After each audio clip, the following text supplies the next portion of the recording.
Hello everybody, back here again for another Idiot's Guide to Working Out and Weight Loss. And today I've got a couple little tips, I guess, here that are going to work out for my little run. And I got some don't do's, both. So I'm going to start off with the don't do's, just get the idiot moves out of my way. When you bring your camel pack with you to run with, don't forget the cap at home. So basically I have to decide, now, do I want to bother taking my jug of water, which is just a Mountain Dew 1 liter with frozen water in it, with me and try and carry it? Or do I want to say to hell with it and just take a drink before I take off and make the 4-mile trek without water? So not really certain what I'm doing yet. Still haven't made my mind up 100%. But one of the things I'm going to cheat here on the process is I don't have a GPS running watch and that kind of stuff. So I got a few things I'm going to use instead. One of the things I do have is I have this handheld GPS unit. It's a Garmin. It's actually used for like geocaching, that kind of stuff, a lot of different things. And it actually has a, as you can tell, speedometer, all that kind of stuff in there, my moving speed and whatnot. I'm going to use it to try and see if I can't track my time with it. The other thing I'm going to do is I have my stopwatch with me on my watch, and I'm going to walk my trail where I'm going. I'm actually running, I'm not sure if you're gonna be able to see out here or not. I'm running on the trails out here. It's like 20 some degrees at the moment. That's why I have my Under Armour face mask on. I have my sweat hat, which probably don't matter. I probably should put a stocking cap on instead of this thing. But I also have gloves that I'm going to take with me to use. So what I think I'm going to do, because I don't want to carry the cold water bottle freezing my hand the whole time, I think what I'm going to do is just say to heck with it and skip the water.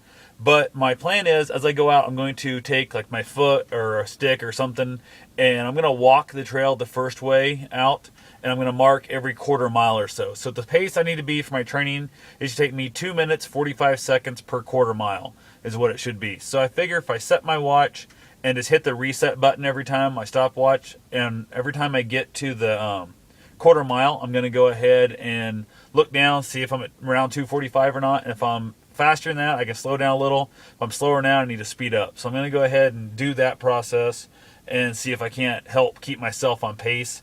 And that right there will also work with my handheld GPS to kind of verify things there too. So I don't want to keep looking down this thing and knowing if I'm running the right speed or not.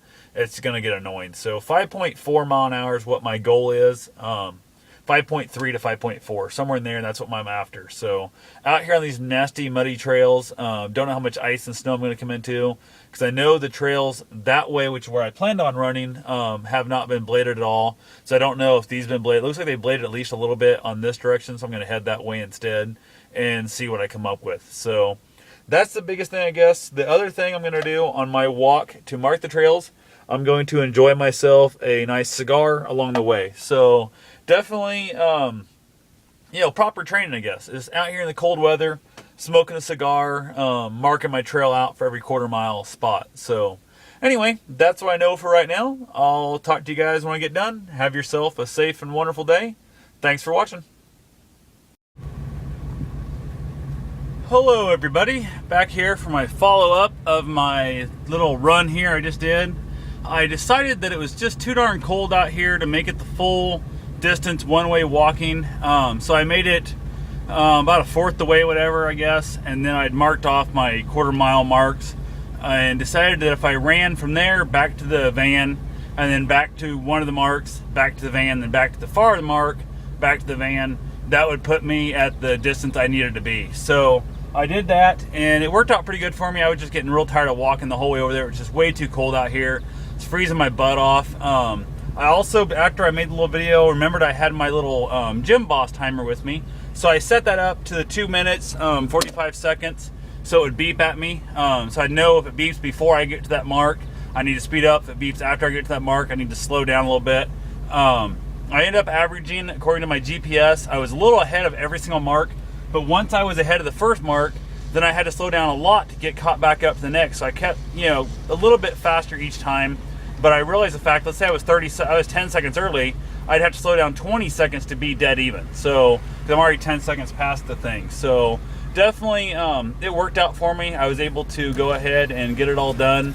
My GPS said my average speed was 5.8 mile an hour, which was perfectly fine. I was actually My goal was 5.4, so I was a little ahead of that, which for my first time running without, with trying to keep a pace, running outside without a treadmill to keep me there, I felt pretty good. I realized I took off in the beginning, like way fast. I don't know what the hell I was thinking.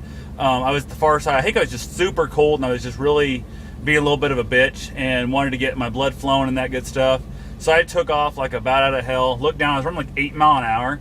So I was like, oh great, that's gonna screw up stuff. So I started having to try and back off my pace, but then I realized if I backed off too much to make up for the 8 mile an hour run, it was gonna be a problem. So I know at some point or other, according to the GPS, I actually hit like almost like 8.6 mile an hour is what it was. I think 8.6, 8.7, something like that. So I was actually flying at one point there. The speed part on the GPS, I had it in my hand trying to watch it because it's bouncing around my chest too much in the necklace, that my hand moving forward and back, it messed up a little bit. But it's pretty accurate. Every time I looked down, like going up the hills, it was slower, like 4.8. Going down the hills, I was like 6.7, 7.1, that kind of stuff. So definitely worked out pretty well for me, I have to say, overall. I had to look down at it, and I was going too fast, too slow. I'd slow down, speed up, that kind of thing. Mostly it was always telling myself slow down. I kept trying to run faster than I should have. And my chest and that is just like, I was so cold.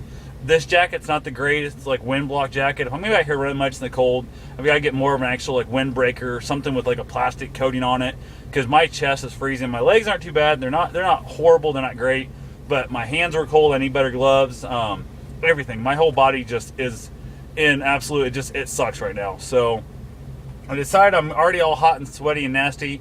I'm gonna go ahead and hit the gym, hit the ellipticals a little bit and that. Maybe do a little weight work, and then basically go ahead and call it a day, get back home, get a shower, and that good stuff. So definitely, when you go out to hit the trails, take your hydro pack. The whole time I was out there without any water, that really sucked. I was super just thirsty. My nose is running from the cold. I'm spitting a lot, just the saliva and stuff, the snot from my nose and that, so that really sucked.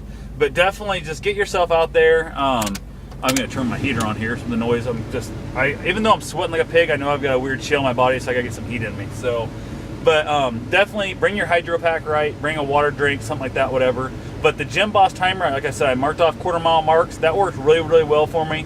The handheld GPS worked really good for me too, for keeping my pace. It worked well enough. I think next time I'll probably do is throw up my backpack, my hydro pack like I do before, and then not look at it for speed and just only go time only, I think, and try that. So definitely, cold weather running sucks, but it's something you got to do if you're going to want to train outside. You just got to do it. It's muddy, it's icy, the trails were awful, but it wasn't the worst thing in my life. So anyway, thanks for watching, and I'll talk to you next time. Have yourself a safe and wonderful day, and get out there and work up a sweat, even if it's cold out.